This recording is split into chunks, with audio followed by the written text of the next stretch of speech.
할렐루야. 네, 우리 인원 제한 때문에 오늘 3부도 소수의 우리 성도님들이 현장에 오셨는데, 또 대부분의 우리 성도님들은 가정에서 또 영상으로 예배를 드리는데, 명절 잘 보내셨습니까? 우리 현장에 오신 분은 전후좌우로 이렇게 돌아보시고 누가 오셨는지 확인하시고 이렇게 인사합시다. 사랑합니다. 끝까지 인내합시다. 이렇게 또 인사했으면 좋겠습니다. 네. 시간이 얼마나 빨리 가는지 벌써 10월 첫째 주가 되었습니다. 결실의 계절인데, 자연만 결실하는 게 아니고 우리의 신앙도, 또 우리의 신앙의 삶도 결실하기를 주의 이름으로 축원합니다. 오늘은 설교 내용이 설명이 참 많습니다. 설명이 많아요. 설명이 많다는 것은 잘 들으셔야 된다라고 하는 것이죠. 잘 들으십시오. 또 현장까지 오셔서 또 조시면 안 되고, 또 선착순들이 이렇게 오셨잖아요. 또 잘 들어주시면 또 본문을 이해하는데 굉장히 많이 도움이 됩니다.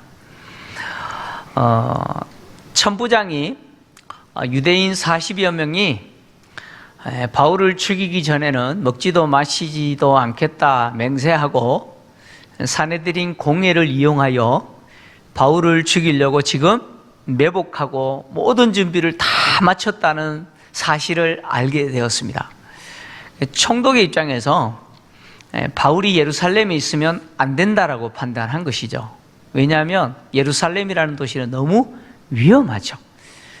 위험합니다. 특히 로마 시민을 보호해야 될 책임이 자기에게 있는데, 로마 시민인 바울이 유대인들에게 암살당해버리면 모든 책임을 자기가 다 져야 됩니다. 그러니까 천부장의 입장에서 그 책임을 질 만한 그런 상황이 아니죠. 그래서 천부장은 예루살렘보다 상대적으로 안전한 곳인 총독이 있는 가이사라로 바울을 호송하기로 결정했습니다. 그래서 백부장 둘을 불러서 바울을 호송할 수 있는 병력을 준비하라 이렇게 명령했습니다. 이렇게 명령하고 천부장이 두 백부장에게 준비하라고 한 병력의 규모를 보면 대단합니다. 완전 무장, 중무장한 보병 200명, 그리고 또 말을 탄 기병 70명, 그리고 창을 든 창병 200명을 준비하라 이렇게 있습니다. 여러분, 그림이 잘 안 떠오르죠? 그래서 제가 그림을 좀 준비했습니다. 좀 보여주십시오. 보시면 방패와 칼을 들고 있는 로마 보병입니다. 중무장한 로마 보병들입니다. 그리고 기병들은 어떤 사람들이냐? 로마 기병들입니다. 말을 타고. 저 사람들이 로마의 기병들입니다. 그 다음에 창병은 방패와 창을 들고 있는 군대죠. 저 사람들이 로마의 창병들입니다. 당시 세계를 지배했던 강력한 로마의 군대입니다.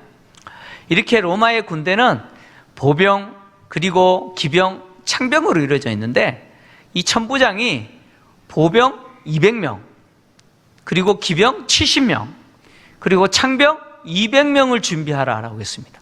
그러니까 통합하면 몇 명이죠? 470명입니다. 엄청난 병력입니다. 엄청난 규모인데, 이 470명이라고 하는 이 숫자는요, 예루살렘에 주둔하고 있던 로마 부대의 절반에 해당합니다. 절반에 해당하는 대규모 병력입니다. 왜 천부장이 바울 한 사람 가이사라까지 호송하려고 이렇게 엄청난 병력을 준비하러 했을까? 그 이유는 만약의 사태를 대비하기 위해서입니다. 유대인들은 반드시 바울을 죽이겠다고 맹세했잖아요. 그리고 그 맹세한 사람이 40여 명입니다. 근데 만약에 천부장이 바울을 가이사라로 호송한다는 이야기가 들어가게 되면 유대인들은요, 수단 방법 가리지 않고 바울을 죽이려고 할 겁니다. 그래서 만약의 사태를 대비해서 이렇게 대규모의 병력을 준비했을 뿐만 아니라 이 병력을 언제까지 준비하도록 했느냐? 밤 제3시까지 준비하도록 명령했습니다. 그러니까 밤 제3시에 출발하겠다는 거예요. 밤 시간을 이용해서 바울을 가이사라까지 보내겠다는 겁니다. 밤 3시는 우리식으로 이야기하면 저녁 9시를 이야기합니다. 로마 사람들은 하루의 시간을 해가 뜨고 12시간으로 그리고 해가 지고 12시간으로 구분했습니다. 하루 24시간으로 구분했는데 해가 뜨고 12시간, 해가 지고 12시간으로 구분했어요. 그러니까 밤 3시는 해가 지고 3시간 뒤라는 이야기입니다. 그러니까 오늘날로 이야기하면 밤 9시를 이야기합니다. 왜 밤 9시까지 준비하라 그랬느냐? 그래야 바울을 안전하게 유대인들을 피해서 가이사라까지 데리고 갈 수 있다라고 생각했던 거예요. 그리고 나서 또 천부장은 뭘 준비하게 했느냐면 바울이 타고 갈 수 있는 짐승을 준비하게 했습니다. 죄수는 통상 짐승을 타고 이동하지 않죠. 죄수는 그냥 끌려갈 뿐입니다. 근데 왜 천부장이 죄수인 바울을 짐승을 타고 가이사라까지 가도록 이렇게 배려했을까? 지금 이 바울에게 지금 굉장히 호의를 베푸는 거잖아요. 왜 이렇게 천부장이 호의를 베푸느냐? 일단 바울이 로마 시민입니다. 로마 시민이고 또 더하여서 바울은 죄가 정해지지 않았죠. 그죠? 확정되지 않았습니다. 그리고 또 더하여서 천부장은 바울에게 잘못한 게 있습니다. 로마 시민은 절대로 신문하거나 또 신문하는 과정으로서 끈으로 묶거나 하면 안 됩니다. 근데 천부장은 로마 시민인 바울을 신문하여 죄를 밝히라고 해버렸잖아요. 그래서 실제로 신문하려고 가죽으로 묶기까지 했잖아요. 이것은 로마 법을 거스른 겁니다. 이렇게 됐을 경우 만약에 바울이 이제 총독에게 갈 건데 총독에게 가서 천부장이 자기 로마 시민인 자기에게 신문하라 명령했고 그 명령에 따라 자기를 가죽끈으로 묶었다라고 하는 사실을 폭로하게 되면 천부장은 로마 법을 어긴 것에 대한 대가지불을 해야 됩니다. 대가지불을 해야 돼요. 그러니까 천부장 입장에서는 어쨌든 간에 자기가 잘못한 것을 덮어야 되잖아요. 그래서 바울에게 최대한 호의를 베푸는 거죠. 그래서 타고 갈 수 있는 말이든 낙이든 짐승을 준비하게 하여 바울로 하여금 가이사라까지 짐승을 타고 가도록 한 것입니다. 이렇게 바울을 호송하면서 천부장은 총독에게 보낼 편지를 썼습니다. 보고서겠죠. 편지를 썼는데 이 편지의 내용에서 중요한 정보 두 가지가 등장합니다. 첫 번째 정보는 천부장이 누군지 천부장의 이름이 등장합니다. 천부장의 이름이 누구죠? 글라우디오 루시아라는 이름이죠. 앞에서 전에 제가 이야기했던 것처럼 글라우디오 루시아라는 이름에서 글라우디오라고 하는 이름은 로마 황제의 이름입니다. 왜 이 천부장이 로마 황제의 이름을 자기의 이름에 넣었느냐? 바울에게 자기가 이야기했던 것처럼 자기는 돈을 주고 로마 시민권을 샀다고 했잖아요. 바로 그 시점이 글라우디오 황제가 통치하는 그 시점에 그가 돈을 주고 로마 시민권을 얻었다라는 뜻이 여기 있습니다. 그러니까 글라우디오 황제 때 로마 시민권을 돈 주고 산 거죠. 그리고 루시아라고 하는 이름은 헬라식 이름입니다. 로마식 이름이 아니고 그리스 헬라식 이름입니다. 그러니까 루시아라는 이름이 헬라 사람으로서 자기의 본명이죠. 본명입니다. 그리고 또 한 가지 정보가 등장하는데 당시 유대 지역을 통치했던 총독이 누군지 드러납니다. 바로 벨릭스 총독입니다.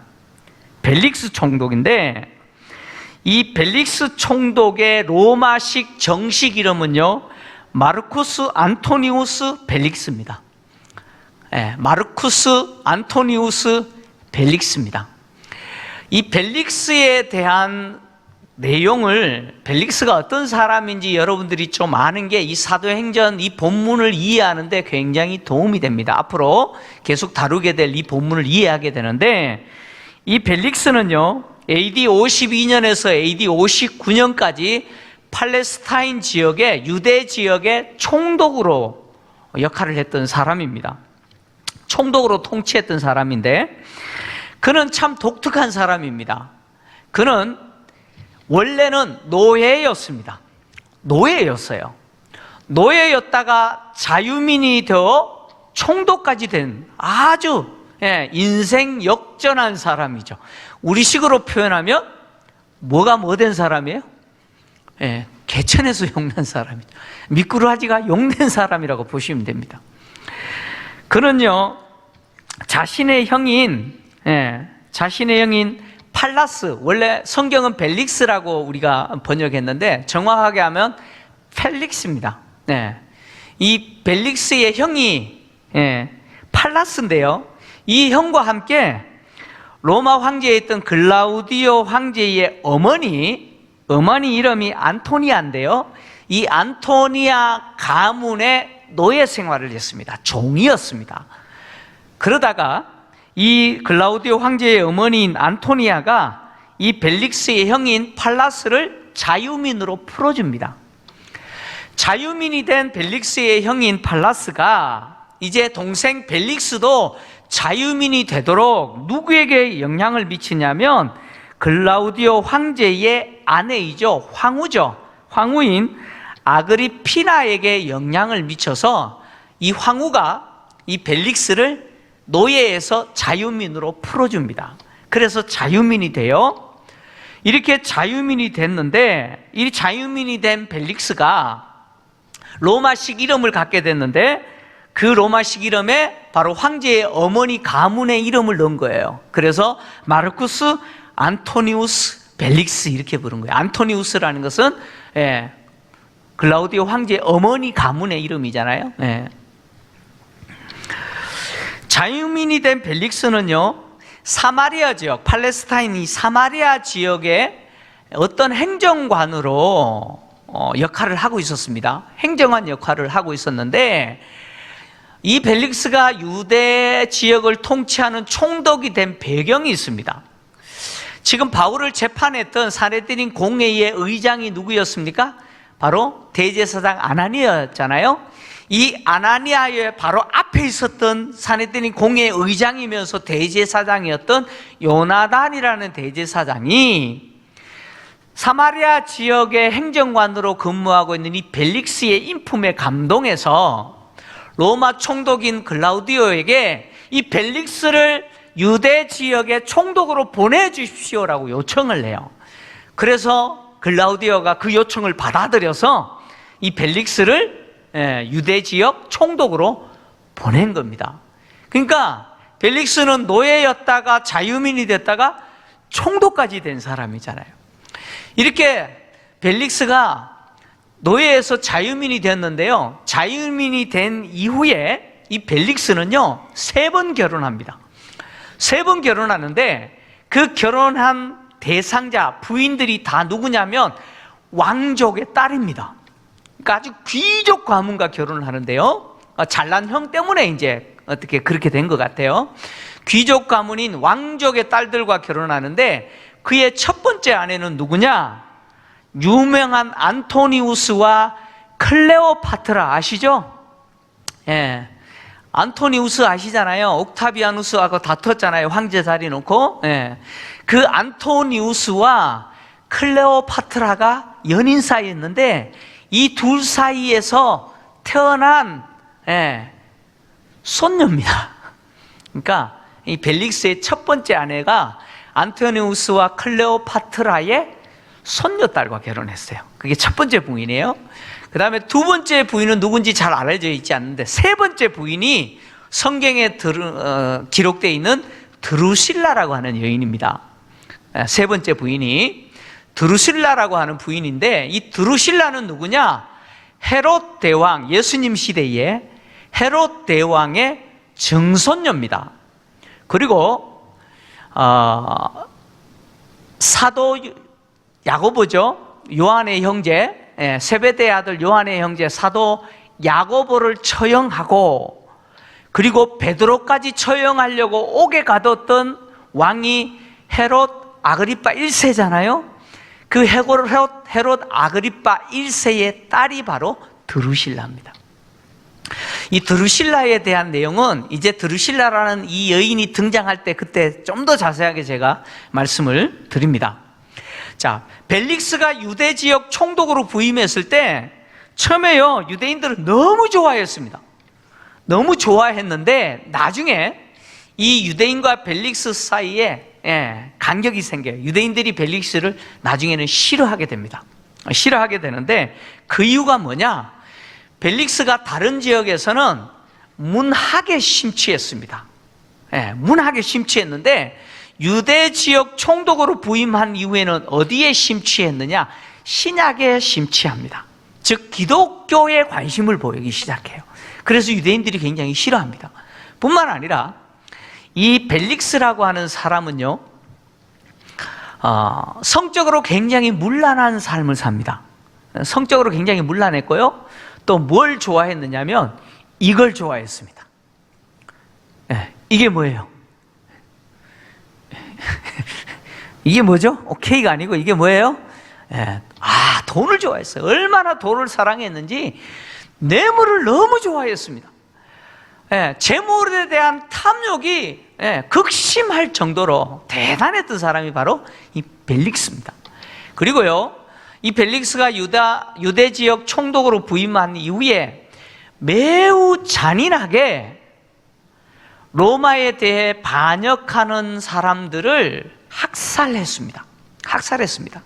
그래서 역사가에 의하면 이 벨릭스가 로마에 저항하는 유대인들뿐만 아니라 일반 시민들까지 십자가에 처형한 사람을 셀 수 없을 정도였다. 헤아릴 수 없을 정도로 수많은 사람을 처형하고 학살했다, 이렇게 기록하고 있습니다. 특히 천부장이 유대인들의 손에서 바울을 건져낸 이후에 자칭 선지자라고 말하면서 로마에 대해서 반역을 일으켰던 애굽인이 있잖아요. 광야로 4,000명을 데리고 도망했던 그 애굽인이 아니냐라고 물었잖아요.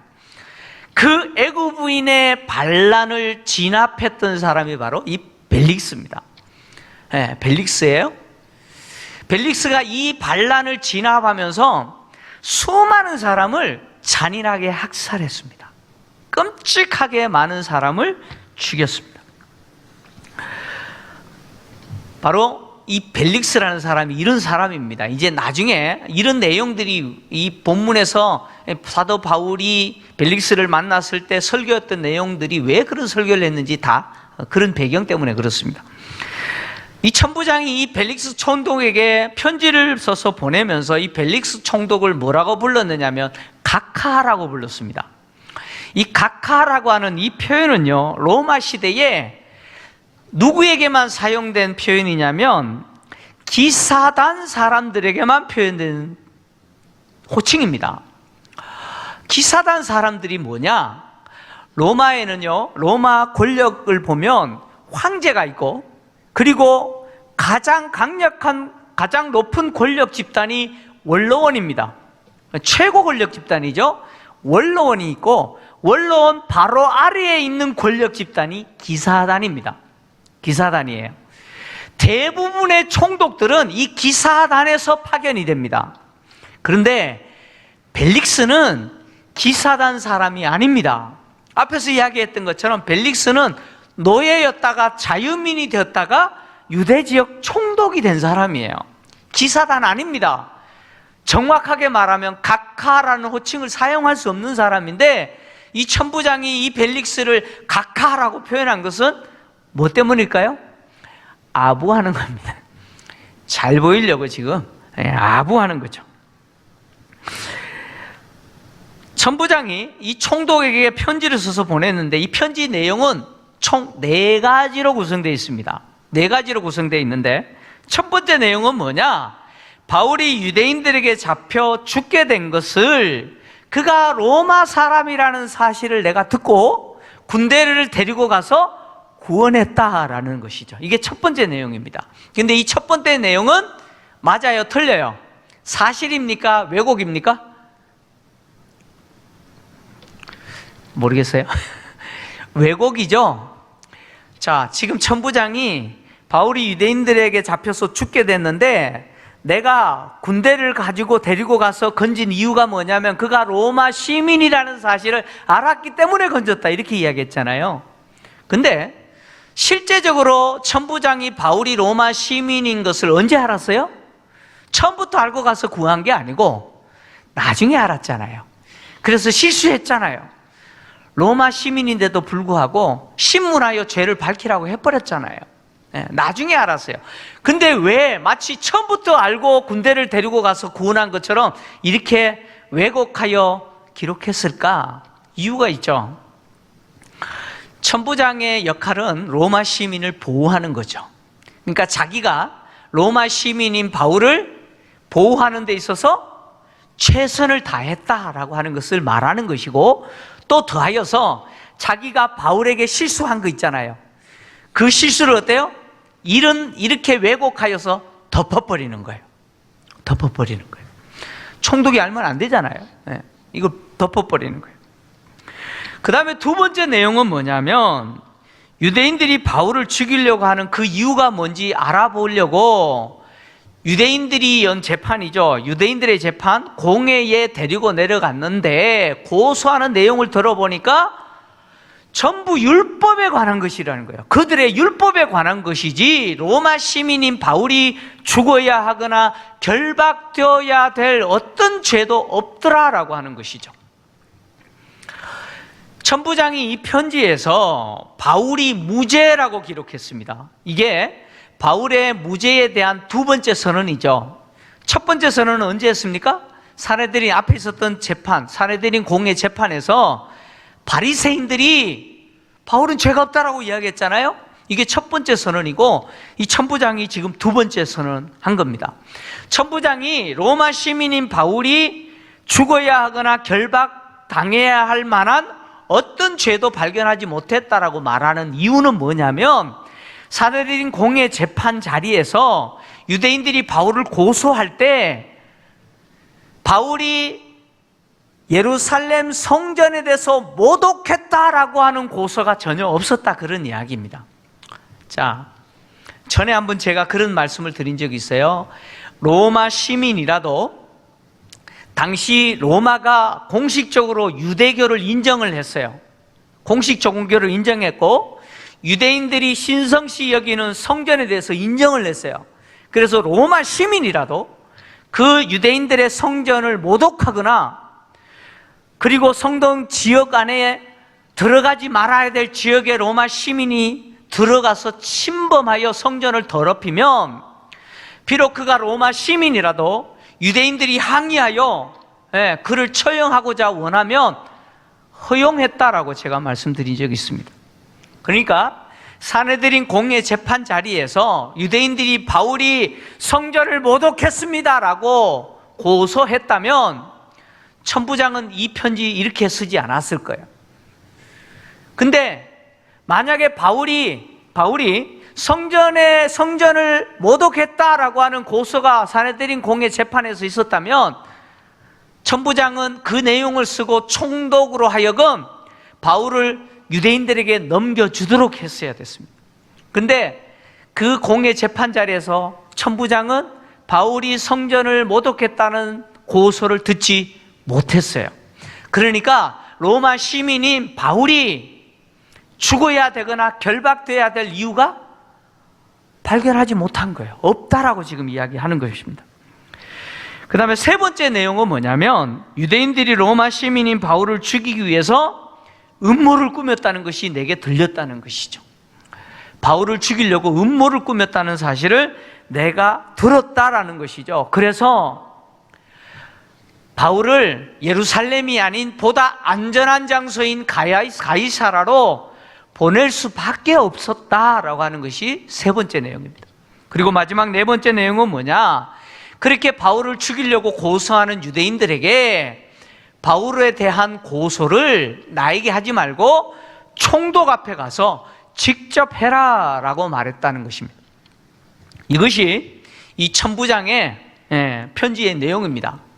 오늘 누가는 이 편지의 내용과 함께 이 로마 군대가 바울을 어떻게 가이사라까지 호송했는지 그 내용을 비교적 자세하게 기록했습니다. 왜 이렇게 호송한 내용을 비교적 자세하게 기록했느냐? 그 이유는 바울의 생명이 그만큼 위험했다라고 하는 것을 말하고, 그리고 이 천부장이 그러한 바울을 완벽하게 보호했다라고 하는 것을 드러내기 위해서 이렇게 그 과정을 비교적 자세하게 기록한 겁니다. 바울을 호송하는 로마 군대는요, 예루살렘에서 가이사라까지 가는 중간 지점인 안디바드리에 도착한 이후에 보병들은 바울을 기병들에게 가이사라까지 호송하도록 인도하고 예루살렘으로 돌아갔습니다. 여기 등장하는 안디바드리라고 하는 이 지역은 예루살렘에서 북서쪽으로 걸어서 대략 한 57km 떨어진 지점입니다. 예루살렘에서 가이사라까지 가는데 딱 중간 지점에 있는 도시입니다. 이 도시는요, 헤롯 대왕이 BC 9년에 이스라엘의 고대 도시인 아벡이라고 하는 이 도시 위에 도시를 재건한 겁니다. 도시를 재건하고 헤롯 대왕의 아버지 이름이 헤롯 안티파트입니다. 자신의 아버지 안티파트의 이름을 따서 도시 이름을 안디바드리라고 부른 겁니다. 그러니까 바울을 호송했던 로마 군대는 밤새도록 걸어서 무려 57km를 이동하여 여기까지 온 거예요. 여러분, 57km면 가까운 거리 아니잖아요? 제가 논산훈련소에서 훈련받을 때 50km 행진했는데요. 50km 행진하는데 목표는 12시간 안에 들어오는 거예요. 저녁 6시에서 출발해서 다음날 아침 6시까지 들어오는 것이 목표였습니다. 50km를 12시간 만에 온 거예요. 얼마나 힘들었는지 아마 훈련 받으신 분들 다 아시잖아요. 앞에는 걸어가지만 뒤에서는 계속 뛰잖아요. 그러니까 이 로마 군대가 바울을 호송하여서 무려 57km나 지금 밤새도록 안디바드리까지 온 것이죠. 이렇게 와서는 보병이 기병에게 바울을 호송을 맡기고 예루살렘으로 돌아갑니다. 왜 보병이 돌아갔느냐? 그 이유가 바울을 살해할 가능성이 있는 가장 위험한 지역을 벗어났기 때문입니다. 그러니까 유대인들이 바울을 죽이기 위해서 매복할 수 있는 가장 좋은 장소는 예루살렘에서 안디바드리까지 오는 그 길입니다. 그 길을 벗어나면 이제 안디바드리에서 가이사라까지는 평야 지역입니다. 매복할 수가 없어요.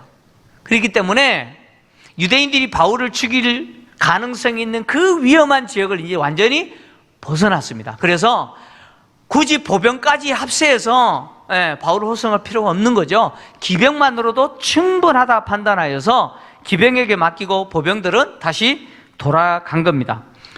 이렇게 안디바드리에서 바울은 기병들의 보호를 받으며 이제 가이사라까지 가게 되는데, 안디바드리에서 가이사라까지 걸어가면 대략 거리가 55km 정도 됩니다.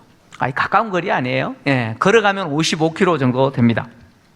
이렇게 이동하여서 이제 가이사라까지 가게 됐는데, 가이사라에 도착하자 이 병사들이 천부장이 쓴 편지를 총독에게 전달했습니다.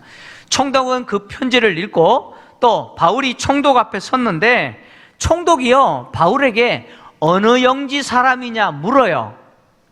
어느 영지 사람이냐 물었는데, 이렇게 묻는 것은 굉장히 중요한 이유가 있습니다. 반드시 재판하기 전에 예비 과정으로 어느 영지 사람인지 반드시 묻게 되어 있습니다. 당시 로마 재판이 그렇습니다. 당시 로마가 지배하는 속주 지역의 재판은요, 두 종류로 진행됐는데, 포rum 도미킬리라고 하는 재판과 포rum 델릭티라는 재판으로 진행됐습니다. 여러분 외우지 마십시오. 저도 안 외워지는 이름 그냥 듣고 흘리십시오.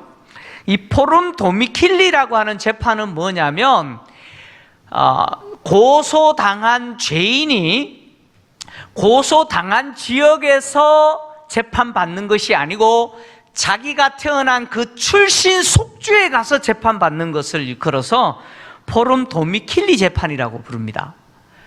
그리고 고소당한 자가 고소당한 그 지역에서 재판을 받는 것을 포럼 델릭티 재판이라고 부릅니다. 예. 그래서 당시 재판을 진행하기 전에 먼저 고소당한 자에게 어디 출신인지 물어요. 만약에 그 고소당한 자의 출신이 고소당한 지역과 다르게 되면 그 고소당한 자가 속한 그 태어난 출신 지역이죠. 그 지역을, 그 속주를 통치하는 통치자에게 이 재판에 대해서 문의를 해야 됩니다. 그러니까 고소당한 자가 속한 그 속주 통치자에게 당신이 이 재판을 하겠습니까? 문의를 해서 만약에 그 통치자가 내가 재판하겠다 그러면 반드시 고소당한 자를 그 출신 지역으로 보내야만 합니다. 그러니까 지금 총독이 바울을 재판하기에 앞서서 영지를 물은 것은 바울의 영지가 어디냐에 따라 바울을 보내야 될 상황이 발생하기 때문에 그렇습니다. 바울은 유대 지역 출신인 경우는 그냥 자기가 재판하면 돼요. 출신과 고발당한 지역이 똑같기 때문에. 근데 바울이 다른 지역일 경우는 바울이 속한 그 지역 통치자에게 문의를 해서 그 지역 통치자가 자기가 재판하겠다 그러면 바울을 보내야 돼요. 근데 만약에 그 지역 통치자가 나 재판하기 싫다 그러면 그 고발당한 자는 고발당한 지역에서 재판을 받게 되는 것이죠. 그래서 총독이 바울에게 어느 영지 사람이냐 이렇게 물은 것이죠. 그랬더니 바울이 다소 출신이잖아요. 길리기아 지역 출신이라고 말을 한 거예요. 그러니까 길리기아 영지 출신이라는 사실을 총독이 알고는 바울을 길리기아 지역으로 보내야 되는데 보내지 않고 자기가 재판하기로 결정해버려요. 원래 보내야 되는데 왜 총독이 자기가, 즉 바울이 속한 속주가 아니라 고소당한 이 유대 땅에서 재판받도록 결정해버렸느냐? 그 이유가 있습니다. 두 가지 이유인데요. 당시 길리기아 지역은 수리아 지역 안에 속해 있었습니다. 그리고 이 수리아 지역을 통치했던 총독이 누구냐? 바로 벨릭스 총독의 선임입니다. 고참이에요. 고참이에요. 잘 아는 고참이에요. 그러니까 벨릭스의 입장에서 이 바울의 재판은 큰 재판이 아니에요. 중대한 재판이 아닙니다. 그냥 사소한 재판이에요. 근데 이 사소한 재판을 굳이 자기의 상관인 수리아를 통치하는 총독에게 연락해가지고 재판하겠습니까? 이렇게 성가시게 할 필요가 없다라고 생각한 거예요. 자기가 그냥 하겠다는 거예요. 그리고 두 번째 이유가 있는데 바로 유대인들에게 환심을 사기 위해서입니다. 벨릭스 총독과 유대인과 관계는 매우 안 좋습니다. 굉장히 안 좋아요. 유대인들이 벨릭스에 대해서 이를 갈고 있어요.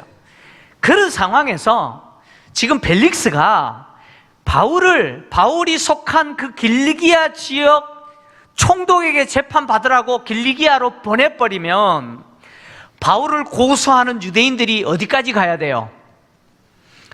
어디 가야 돼요? 길리기아까지 가야 돼요. 무슨 이야기냐면 이런 이야기입니다. 지금 서울에서 고소당했는데 재판은 어디 가서 해야 되느냐? 저기 블라디보스토크 가서 해야 되는 거예요. 그럼 유대인들의 입장에서 좋겠어요? 좋겠습니까? 유대인들 입장에서 안 그래서 벨릭스 이가 갈리는데 더 원성이 자자할 겁니다. 그래서 벨릭스는 어떻게든 유대인들에게 잘 보이려고 굳이 길리기아까지 유대인들이 가서 재판하지 않도록 그냥 이 유대 땅에서 재판하도록 그래서 유대인들에게 점수 얻으려고 자기가 재판하겠다고 결정한 거죠. 이렇게 해서 이런 이유 때문에 바울은 이제 가이사라에서 이 벨릭스 총독의 재판을 받게 됐는데 이렇게 가이사라에서 바울이요 앞으로 몇 년 동안 구금당하느냐? 무려 2년이나 구금당합니다.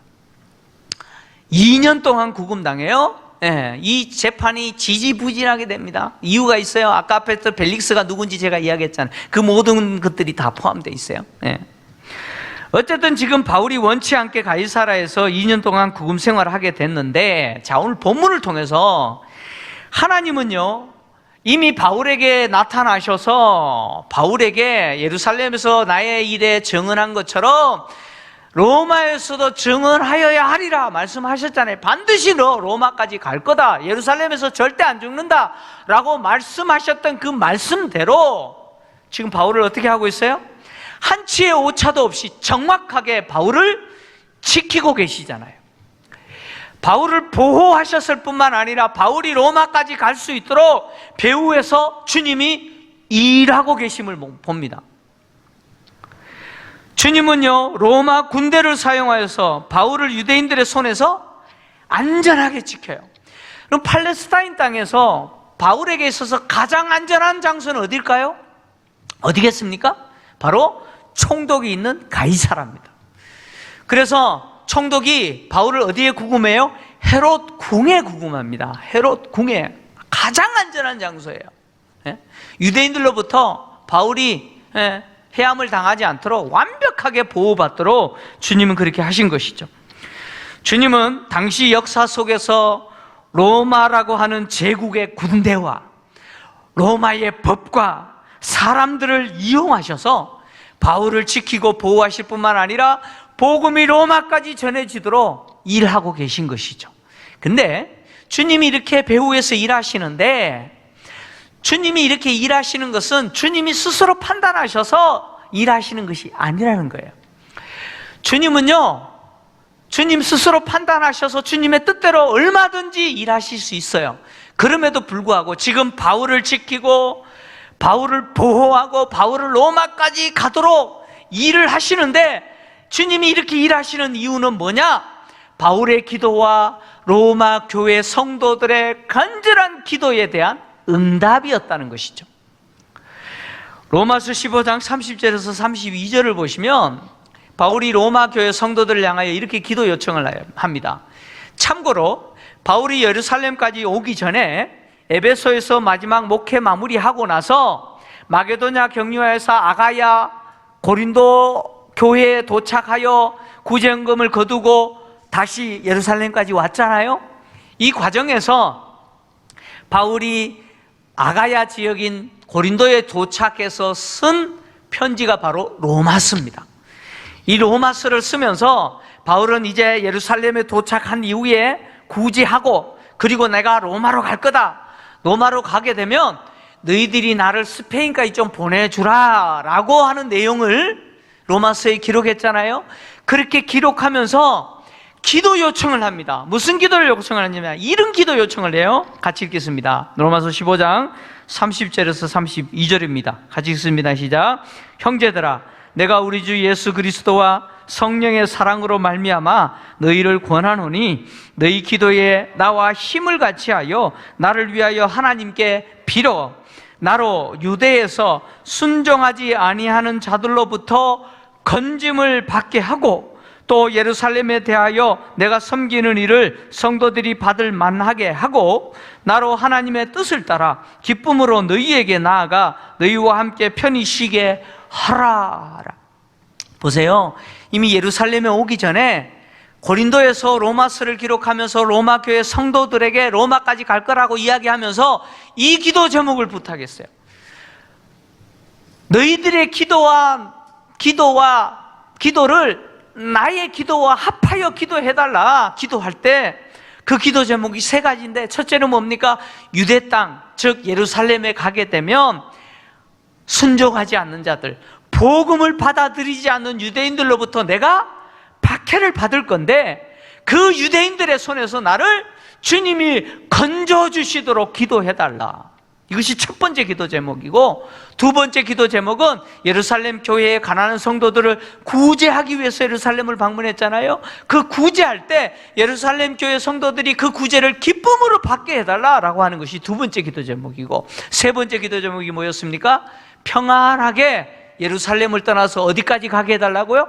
로마까지 도착하여서 너희들과 더불어 안식을 누리게 해달라. 이것이 바울이 로마 교회 성도들에게 부탁한 기도 제목입니다. 보세요. 바울이 예루살렘을 방문하여 로마까지 간 동안 바울도 기도했지만 로마 교회 성도들이 얼마나 이 기도했겠습니까? 여러분, 이 기도하는 소리가 들리십니까? 들리세요? 로마 교회 성도들이 바울이 예루살렘을 경유하여 로마까지 오도록 이 기도 제목을 부탁했는데, 이 기도 제목대로 주님이 예루살렘에서 바울을 건져주시도록 얼마나 기도했겠어요? 얼마나 기도했겠어요?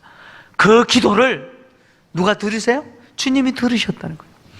그래서 로마의 군대를 주님이 이용하시고 로마의 법을 이용하시고 주님이 로마 사람들을 이용하셔서 바울을 건지시고 로마까지 갈 수 있도록 배후에서 역사하고 계시는 것이죠.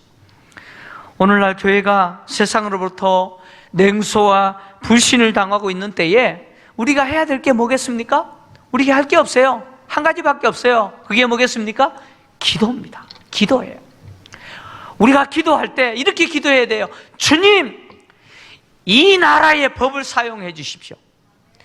주님, 이 나라의 법과 이 나라의 통치자들, 사람들을 사용하셔서 이 나라의 복음이 전해지고 민족과 나라와 열방 가운데 땅끝까지 주님의 복음이 전해지는 도구로 저들을 사용하여 주십시오.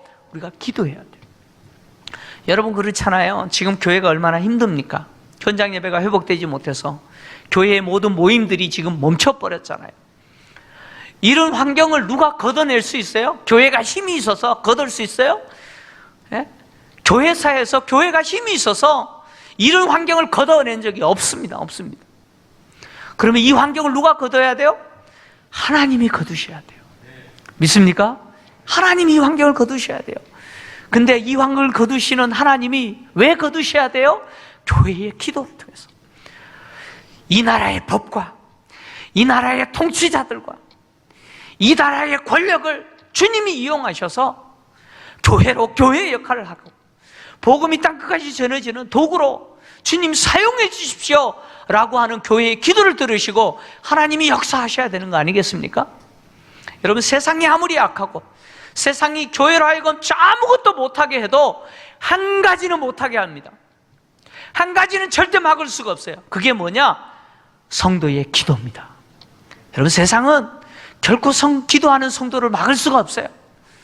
주님은 교회가 기도하지 아니하고 성도가 기도하지 아니하더라도 주님은 당신의 뜻을 이룰 수 있으세요. 주님이 원하는 대로 일을 하실 수 있어요. 그럼에도 불구하고 교회로 하여금 성도로 하여금 기도하게 하시는 것은 당신의 일에 교회로 하여금 성도로 하여금 참여하도록 영광을 베풀어 주시는 거 아니겠습니까? 바울과 로마 교회 성도들의 기도를 들으시고 이 절대절명의 위기 순간에 바울을 로마의 병사들과 로마의 사람들과 법을 이용하셔서 바울을 지키시고 로마까지 복음이 전해졌도록 역사하셨던 그 주님, 오늘 이 시대에 우리의 기도를 들으시고 이 어려운 환경을 거두시고 이 나라의 법과 이 나라의 사람들을 주님이 사용하셔서 복음이 복음되고 교회가 교회되어지고 성도가 성도로서의 역할을 하는 그 일에 여러분 쓰임받기를 간절히 원합니다. 그 일에 여러분들이 깨어 있으시고 여러분 어느 때보다도 열심히 기도하는 일에 최선을 다해 주시기를 주의 이름으로 축원합니다.